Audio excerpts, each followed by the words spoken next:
I wake at 5:30 a.m. to silence thick as winter fog. The house breathes around me, radiators clicking, floorboards settling, Emma's stuffed elephant keeping watch from the hallway. I slip past the kids' room, bare feet finding the cold spots between rugs, and pad downstairs to start the lunches. PB&J for Emma, no crust. Turkey and cheese for Aiden. Extra pickles because he's 6 and thinks they're hilarious.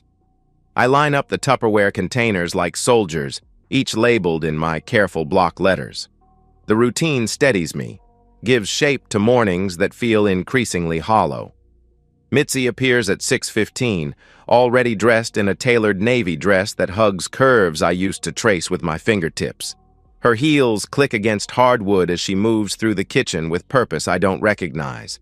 She spritzes herself with perfume, something floral and expensive that makes my chest tighten. When did she start wearing perfume to work? "Morning," I say, holding up the coffee pot. She shakes her head, already scrolling through her phone with the screen angled away from me. "Getting Starbucks on the way." "Since when?" "We've shared morning coffee for 13 years. The kids thunder downstairs at 6:45, Emma's hair still wild from sleep, Aiden dragging his backpack by one strap. They collapse into chairs like tiny hurricanes finally losing steam. I set their plates down, scrambled eggs, toast cut into triangles. "We have an art show next Friday," Emma says between bites. "Mrs. Henderson says parents can come during lunch." "I'll be there," I say automatically. Mitzi doesn't look up from her phone. The screen reflects blue light across her face, making her look distant, like she's already somewhere else. "Mom?" Emma tries again. "The art show?" Mitzi glances up briefly. "Oh, I have that campaign presentation. We'll see." Emma's face falls just slightly, a practiced disappointment that tells me this isn't the first time. I catch her eye and wink. She grins back. Crisis averted for now. At 7:30, Mitzi kisses the kids' foreheads in a perfunctory way that feels more like muscle memory than affection. Her lips brush my cheek, leaving behind that unfamiliar scent. "Late night again?" I ask. "Probably. The Morrison Industries campaign is killing me." She's already halfway to the garage, heels clicking their retreat. The door slams, engine starts, and she's gone. The house feels larger in her absence, like a held breath finally exhaled. That evening I fold laundry while the kids watch cartoons. Mitzi's clothes smell different now, not just the perfume, but something underneath, something that doesn't belong to our life. I find myself holding one of her blouses longer than necessary, searching for traces of the woman I married. In the basement, I discover a box of old home videos. I load one into the ancient player, Emma's 3rd birthday, 4 years ago. On screen, Mitzi laughs as our daughter blows out candles, her face radiant with genuine joy. The woman in that video looks like someone I used to know. Sunday afternoon, the Walters host their monthly barbecue. I arrive alone again, carrying a store-bought pie and explanations that feel increasingly hollow. "Where's the missus?" Jeff Walters asks, already 3 beers deep. "Working. You know how it is." Jeff chuckles, sharing a look with his wife Karen. Maybe Mitzi's allergic to fun these days. Laughter ripples through the group. I force a smile and change the subject to baseball, but the words stick in my throat like broken glass. Later, taking out the trash, I notice Mitzi's phone buzzing on the kitchen counter. The screen lights up with a notification. "Tom, can't stop thinking about last night." My hands freeze on the garbage bag. The phone goes dark, then lights up again. "Tom, when can I see you again?" I pretend I didn't see it, but the damage spreads through my chest like spilled ink. I take the trash out slowly, breathing night air that tastes of exhaust and dying leaves. Tuesday, Mitzi comes home with shopping bags from a boutique I've never heard of. She models a silk blouse that costs more than our weekly grocery budget. "For work," she explains. But she's looking at herself in the mirror, not at me. Her reflection smiles back with a secret I'm not allowed to share. Wednesday, I catch her texting at the breakfast table, fingers flying across the screen. When I walk into the kitchen, she quickly locks the phone and sets it face down. "Everything okay?" "Just work stuff." But she won't meet my eyes. That night in bed, I reach for her hand like I've done 1,000 times before. She pulls away gently, muttering about being tired, and turns toward the wall. I lie awake listening to her breathe, wondering when we started sleeping like strangers. Thursday passes in a blur of routine punctuated by small rejections. Friday evening, after the kids are asleep, I find myself scrolling through old photos on my laptop. Lake Geneva, 2 summers ago. Mitzi barefoot in the sand, laughing at something Aiden said. Emma building castles while we held hands and watched waves chase the shore. The memory feels borrowed from someone else's life. My inbox chimes. New message from Anonymous. No subject line. My cursor hovers over it for a long moment before I click. 2 photos load slowly. The first shows Mitzi at a hotel bar, standing close to a man in an expensive suit.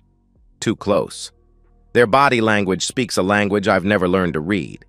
The second photo stops my heart. They're kissing under neon light, her hand on his chest, his fingers tangled in her hair. The timestamp reads, Tuesday, 8:47 p.m. The same Tuesday she texted me about staying late for a client dinner. I stare at the screen until the images burn themselves into my retinas. The man has dark hair and confident shoulders. He looks like everything I'm not, polished, powerful, dangerous. I close the laptop and sit in darkness, listening to the house settle around me. Upstairs, Mitzi sleeps peacefully while my world quietly tears itself apart at the seams. The photos feel unreal in the morning light, like frames from someone else's nightmare. I check them again. Mitzi's necklace, the one I bought her for our anniversary, catches the hotel's neon glow. Her posture, the way she tilts her head when she laughs, the small scar on her wrist from when Emma was learning to walk. Every detail confirms what I don't want to believe. I pull up Mitzi's calendar on the shared iPad. Tuesday. Client dinner, Morrison Industries. Don't wait up. The exclamation point mocks me now. I create a new folder on my laptop. Doc receipts. Innocent enough if anyone sees it. I save the photos and delete the email, but the images remain burned into my memory like brand marks. The next few days pass in a strange double exposure. I watch Mitzi move through our life with new eyes, cataloging every detail. She's cheerful with the kids, patient with Emma's homework struggles, gentle when Aiden spills juice on his school clothes.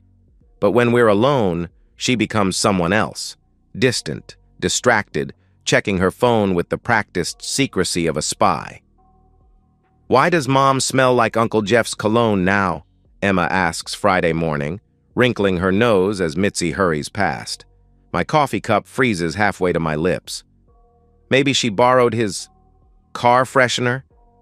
Emma shrugs, already moving on to more important things like whether dinosaurs could swim. But I start logging everything. When Mitzi leaves, when she returns, what she wears, how she smells when she comes home. Tuesday morning, after the kids catch their bus, I corner Mitzi at the kitchen table. She's scrolling through emails, still in her robe, hair pulled back in a messy bun that somehow looks calculated. "Who's Tom?" Her body goes rigid. Coffee cup halfway to her lips, steam rising between us like a curtain. For a moment, I think she might tell the truth. Instead, she sets down the cup and looks at me with eyes that have gone completely cold. "He's just someone I talk to." Talk to? This has nothing to do with you, Jake. The words hit like physical blows. I lean back in my chair, studying this woman I've shared a bed with for 13 years. Her face shows no guilt, no shame, just irritation at being questioned. "Tom is leaving in 3 months, she continues, as if discussing a work project. "This won't last. But I need this. for me. She makes it sound like therapy, like meditation, like something healthy and necessary, not betrayal, not the systematic destruction of everything we've built together. You wouldn't dare file for divorce. Her voice carries a smirk I've never heard before. Mothers always win. You'll be renting some sad little apartment with IKEA furniture while I keep the house, the kids, everything that matters. The casual cruelty of it leaves me speechless. She stands, adjusts her robe like armor, and walks away. I sit at the table listening to her shower run, wondering if the woman I married ever existed, or if I've been living with a stranger for 13 years. That afternoon, I drive to Leah's school. My sister teaches 4th grade in the next district over, and her classroom after hours feels like a sanctuary. Construction paper artwork covers the walls, rainbows and stick figure families that believe in happy endings. She said, "What?" Leah's voice could cut glass. I repeat Mitzi's words while Leah paces between tiny desks. My sister is 5 years younger but has always been the fierce one, the protector, the one who fought my battles when we were kids. "Get a lawyer," she says. "Now, before she does. Maybe if I just... Jake." Leah stops pacing and grabs my shoulders. "This isn't a phase. This isn't stress. She's planning to destroy you while keeping everything she wants. Don't let her." On the drive home, I stop at Calvin Morrison's house. Cal has lived next door for 8 years, waters our plants when we travel, accepts packages when we're not home. He's outside washing his truck, country music drifting from a Bluetooth speaker. "Hey, stranger," he calls out. "Haven't seen you at the hardware store lately." We chat about lawn mowers and the weather. Then, with studied casualness, Cal mentions seeing Mitzi at the Sheraton parking lot last week. "Didn't know she was into suits," he jokes, not understanding the knife he's just twisted in my chest. "Figured her for more of a jeans and flannel type, you know." I drive home with Cal's words echoing in my ears.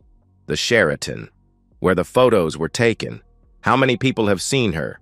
How long has this been going on? That night, I place a small voice recorder under the kitchen table while Mitzi gives the kids their baths. $20 insurance from Radio Shack, the kind private investigators use in movies. When she comes downstairs, I start a conversation about her work life. Casual questions about projects and deadlines, the kind of shop talk we used to share. She relaxes, maybe thinking I've accepted her explanation. Within minutes, she's confessing everything. Not intentionally, she still thinks I'm the same trusting fool I've always been. But the details spill out. Tom from New York, the hotel meetings, even laughing about the conference room at Morrison Industries where they had sex while her colleagues worked late downstairs. I sit there nodding and asking follow-up questions like a good husband, while inside I'm falling apart and building myself back up simultaneously. The recording runs for 47 minutes. When I finally turn it off and delete it from the device's memory, I have enough evidence to destroy her. But first, I need to figure out what kind of man I want to be when this is over. Carla Ramirez's law office sits in a converted Victorian house downtown, all dark wood and serious books. She's younger than I expected, maybe 40, with steel gray eyes that miss nothing. Her handshake could crack walnuts. "Play it," she says, after I explain why I'm here. I set the voice recorder on her desk. Mitzi's laughter fills the room as she describes her affair, her voice bright with secrets she thinks will never see daylight. Carla listens without expression, occasionally making notes in careful script. When the recording ends, she leans back in her chair. "This is good. Very good. Your wife's affair with a workplace superior opens several doors. I can argue for shared custody and likely get any alimony claim denied." She explains the legal landscape with surgical precision. Illinois law favors joint custody when both parents are involved, which I am.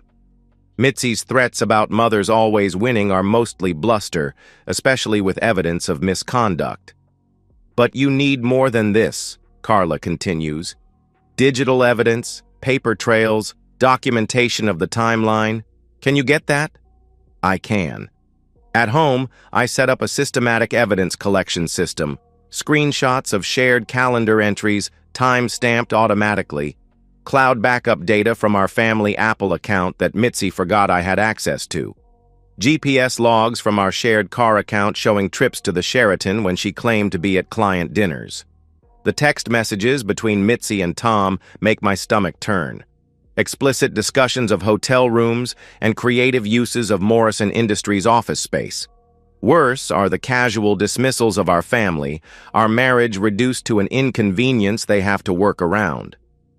Jake won't notice, Mitzi writes in one thread. He's too busy being the perfect dad to pay attention to anything else. I screenshot everything, organize it by date, cross-reference with her public calendar. The pattern that emerges is devastating. A systematic campaign of deception that spans months, not weeks. Carla's next assignment is research on Tom himself. Thomas Hanley, 44, senior marketing director for a Manhattan consulting firm. Married to Dana Hanley, a successful realtor. 2 teenage daughters. His LinkedIn profile shows a man in an expensive suit shaking hands with corporate executives. More importantly, his company's employee handbook explicitly prohibits relationships between supervisors and subordinates. Tom is technically Mitzi's superior on the Morrison Industries project. If HR learns about the affair, his career is finished. I find Dana Hanley's real estate website. Professional photos show an attractive woman with kind eyes, standing in front of a suburban dream house. Married 21 years, according to her bio.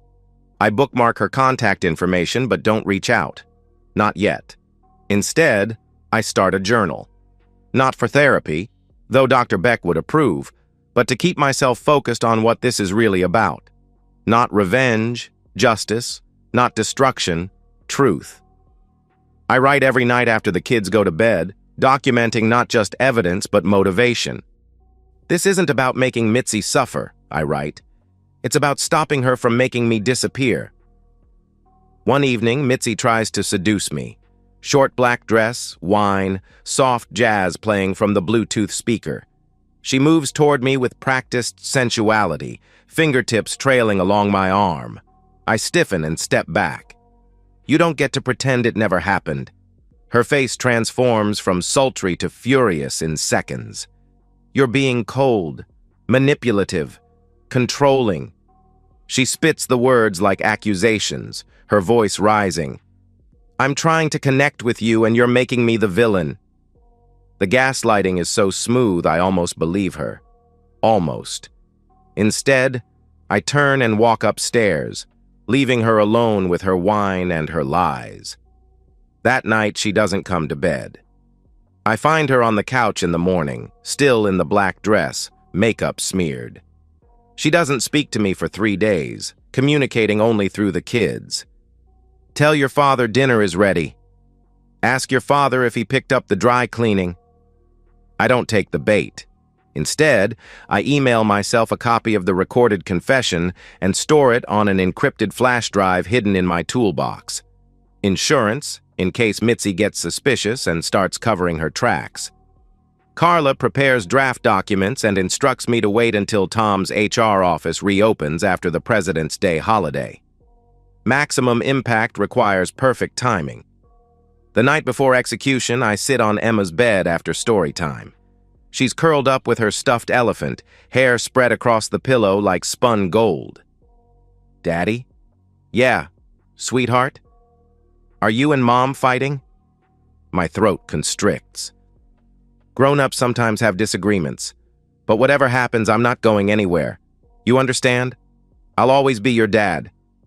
She nods solemnly, then brightens. Can we have pancakes tomorrow? Sure we can. I kiss her forehead and turn off the light, leaving the door cracked so hallway light can chase away monsters. If only it were that simple. Monday morning arrives gray and cold, snow threatening from low clouds that match my mood.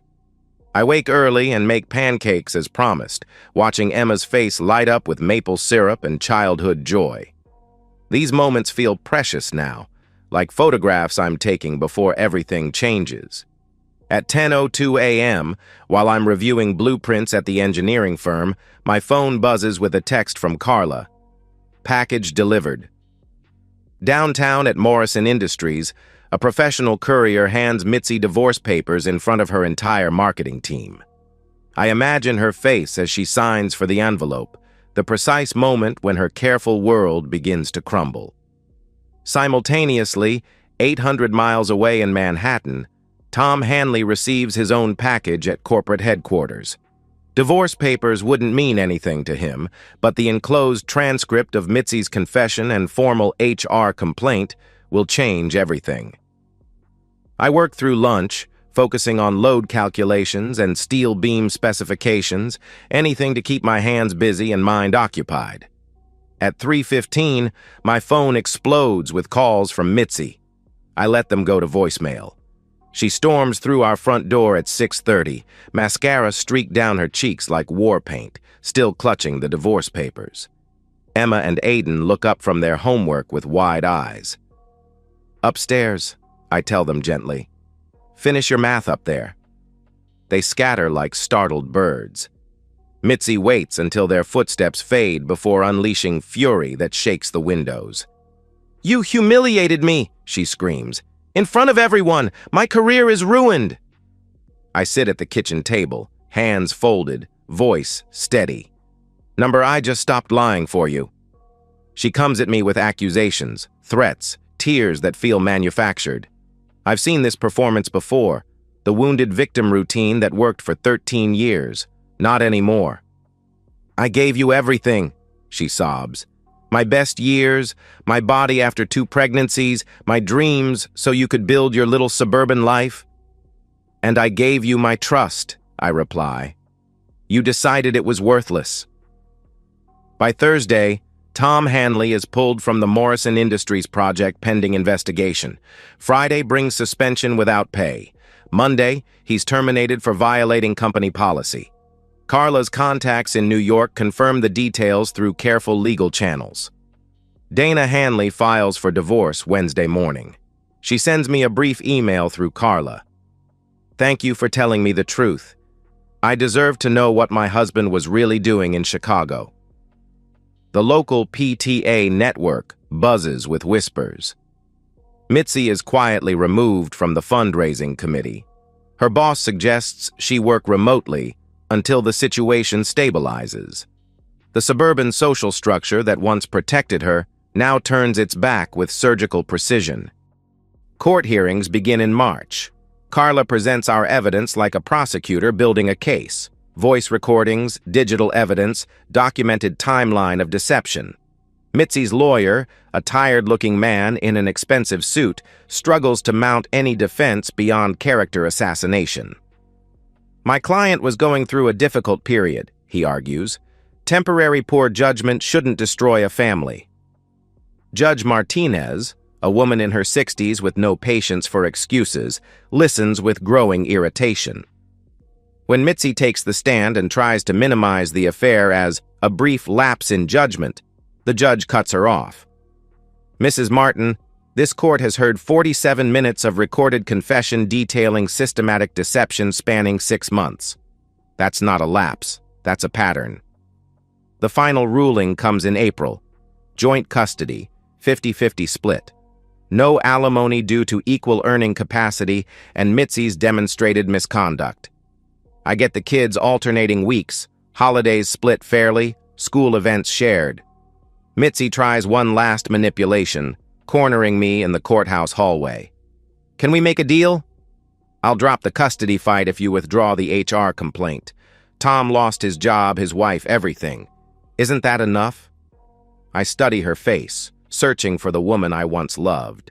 She's still there, somewhere beneath the desperation and calculation, but she's buried too deep to matter anymore. No. That night, Emma's school play premieres. I arrive early, claiming a seat in the 3rd row. Mitzi appears minutes before curtain, sliding into a chair 2 rows behind me. She looks smaller somehow, diminished. Emma shines on stage as a talking tree, her voice clear and confident as she delivers lines about growing strong roots. When the curtain falls, she runs straight to me, program clutched in her tiny fist. "Did you see me, Daddy? Did I do good?" "You were perfect, sweetheart. Absolutely perfect." Mitzi approaches hesitantly, phone in hand to take pictures, but Emma has already wrapped herself around my legs like a koala. The moment passes without conflict, but the message is clear. That weekend, I change the locks. One night in May, Mitzi calls crying. Real tears this time, not performance art. "Can we just stop all this fighting? I'm tired, Jake. I'm so tired of being angry all the time." I consider her words, sitting in my new apartment kitchen with coffee growing cold. Through the window, I can see the elementary school playground where Emma and Aiden spend their afternoons. "I'm not fighting," I tell her finally. "I'm just finished." The line goes quiet except for her breathing. "I never meant for it to go this far," she whispers. "Yes, you did. You just never thought I'd figure it out." I hang up and turn off the phone. Outside, streetlights paint everything in amber, and the world feels still and clean, like air after rain. My new apartment sits in a complex built around a courtyard where kids ride bikes and parents drink coffee on weekend mornings. 2 bedrooms, hardwood floors, windows that face east, so Emma and Aiden wake up to sunshine when they stay with me. The first night they spend here, we hang their drawings on the walls, rainbows and stick figures and a portrait Emma drew of all of us as superheroes. The refrigerator fills with school notices and soccer schedules, creating the architecture of a life that's mine again. I buy a dining table from Craigslist, solid oak that an elderly couple refinished themselves before moving to Florida. 8 chairs, even though we only need 3. The seller throws in placemats with roosters on them that make Aiden giggle every morning. "Why roosters, Daddy?" "Because they wake up happy every day." At Mitzi's house, things unravel with mathematical precision. Her marketing manager begins CCing HR on all communications. Projects get reassigned to colleagues who offer thin smiles and careful distance. The career she built with such careful ambition crumbles like sandcastles at high tide. I never speak badly about Mitzi to the kids, though Emma asks questions that slice through my chest. "Why doesn't Mom smile anymore?" "Grown-ups sometimes go through sad times," I tell her. "But it's not your fault, and she still loves you very much." When Aiden wonders why Mommy's house smells different now, I realize Mitzi has stopped wearing that floral perfume. Without Tom in her life, she's reverted to the unscented soap and shampoo of someone who's given up trying to impress anyone. At the grocery store, I watch former friends cross to different aisles when they see Mitzi approaching. The social fabric of our suburban life, once so welcoming and supportive, has quietly blacklisted her. Not cruelly, suburban women are too polished for open cruelty, but completely. Leah invites me to a men's support group that meets Thursday nights in a church basement. Fluorescent lights and folding chairs and coffee that tastes like it was made yesterday, but the stories these men tell help me understand I'm not alone. "She took my house, my kids, my dog," says Robert, an accountant whose wife left him for her personal trainer. "But I realized something. She couldn't take who I was before I met her. That guy was still in there, just buried under 15 years of trying to make her happy." Dr. Alan Beck, my therapist, helps me excavate that buried version of myself. Weekly sessions in his office that smells like leather and old books, working through years of emotional suppression and conflict avoidance. "You spent 13 years trying to be the perfect husband," he observes during our 6th session. "What would happen if you just tried to be Jake?" I find my old mountain bike in the garage, clean the rust off the chain, and start riding forest trails along the river after work. My legs remember rhythms I'd forgotten, and my lungs remember how to work without the constant weight of anxiety pressing down. Mitzi sends texts that swing between apologetic and hostile like a broken pendulum. "I know you hate me, but the kids need stability." "You ruined my life for what? Your ego?" "I'm sorry. I'm so sorry. I never meant to hurt you. You're turning my children against me. I read them all but never respond. She's shouting into a void now, and the silence I give her is the most honest communication we've shared in years. In June, Emma wins second place in the district spelling bee. I sit in the front row of the school auditorium, phone ready to record every moment. Mitzi arrives late and sits toward the back, but when Emma stumbles over exhilarating, I'm the one she looks to for encouragement. "You've got this, sweetheart," I mouth, and she nods, takes a breath, and nails it on the second try. After the ceremony, Emma runs straight to me with her ribbon, leaving Mitzi standing alone by the auditorium exit. The image stays with me.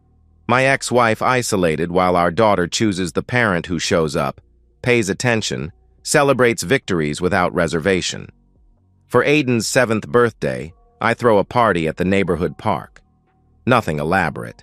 Sheet cake from the grocery store, balloons tied to picnic tables, a cooler full of juice boxes, and the kind of cheap beer fathers drink while their kids play. But every invited family shows up, and Aiden glows with attention from friends who've accepted this new normal. Mitzi comes, sits on a bench apart from the other parents, checks her phone more than she watches Aiden open presents. When he blows out candles and makes a wish, she smiles, but it doesn't reach her eyes. Driving home that night with tired, happy kids singing off-key in the back seat, I realize something has shifted inside my chest. The constant ache of loss and betrayal has been replaced by something lighter. Not happiness exactly, but possibility. I sleep through the night for the first time in months. 6 months later, I arrive early at Lincoln Elementary for Emma's winter recital. The multi-purpose room buzzes with parents claiming seats and adjusting phones for recording. I choose a spot in the 3rd row, close enough to see Emma's face when she spots me in the audience. Mitzi enters as the lights dim, moving quietly to a seat in the 2nd row.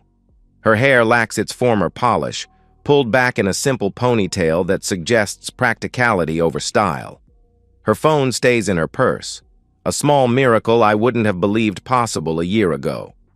Emma and Aiden appear on stage wearing matching red scarves, part of the winter chorus singing songs about snow and friendship and making wishes on stars.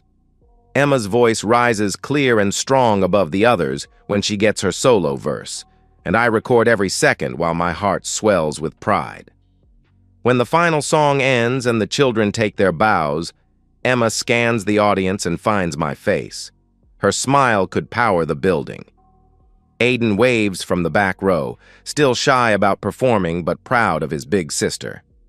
After the applause fades and families begin filtering out, Emma runs straight into my arms, red scarf flying behind her like a superhero cape. "Did you hear my solo, Daddy? Did I remember all the words?" "Every single one," I tell her, lifting her off her feet. "You were incredible." Aiden joins us, still wearing his scarf, and grabs my free hand. We stand there in the emptying multi-purpose room, a small constellation of 3, while other families gather coats and car keys and move toward parking lot conversations. Mitzi approaches slowly, uncertain. She offers a smile that feels genuine, if fragile. "They were wonderful," she says. "They were," I agree. We nod at each other, polite strangers who happen to share the most important thing in either of our worlds. No anger in the exchange, no bitterness. Just acknowledgement that we both love these children, even if we can no longer love each other. Back at the apartment, I make hot cocoa while Emma and Aiden hang their performance scarves by the door like trophies. The ritual feels solid, something we'll remember years from now when they're grown and living their own lives. On the refrigerator hangs a new family photo, the 3 of us in front of the apartment building last summer, squinting into afternoon sun and laughing at something Aiden said. We look happy. More importantly, we look real. That night, after the kids fall asleep in their twin beds, I update the blog I started 3 months ago. Co-parenting after betrayal. Gets a few hundred readers now, mostly men navigating their own divorces, but sometimes women too, wives whose husbands left them for someone younger or richer or more exciting. Tonight's post is about forgiveness, not the kind Hallmark movies sell, but the messier, more practical version that lets you sleep at night and focus on your children during the day. A reader comments, "How do you get past the anger? I wake up wanting to burn everything down." I type my response carefully. You don't have to win. You just have to heal. Winning implies someone else has to lose, and your kids don't deserve to lose either parent. Healing means you get to be whole again, regardless of what anyone else chooses to do. Before closing the laptop, I look at myself in its dark screen. The reflection shows a man I recognize, leaner than before, with lines around his eyes that come from squinting into sunlight instead of straining to see in darkness. I like who I see. In the bedroom, I set my alarm for 6:30. Tomorrow is Saturday, which means pancakes and park visits and whatever adventure two kids can dream up in a day that belongs entirely to us. Mitzi got the house, the furniture, the calendar we built together over 13 years of marriage. She kept the physical artifacts of our shared life. But I got something she can never take back. The version of myself that loved unconditionally, trusted completely, believed in promises made at altars and in quiet moments between heartbeats. That version is mine again, scarred but stronger, cautious but not cynical. She lost the man who would have done anything to make her happy. And that's something she can never get back. I turn off the light and listen to the apartment settle around us. Emma murmurs something in her sleep, probably dreaming of standing ovations and perfect performances. Aiden's breathing comes steady and deep, the rhythm of a child who feels safe in his world. Outside, snow begins to fall. The first real snow of winter, the kind that transforms ordinary landscapes into something magical by morning. Tomorrow, we'll build snowmen in the courtyard and drink hot chocolate until our stomachs hurt and create memories that belong only to us. The future spreads out ahead like fresh powder, unmarked and full of possibility. I close my eyes and sleep. And that's the end of today's story. If you enjoyed it, please give this video a thumbs up and drop a comment below. Your support helps the algorithm push my content further. If you're new to the channel, don't forget to hit that subscribe button. It really helps me keep creating more stories for you. Thanks for watching, and I'll see you in the next one.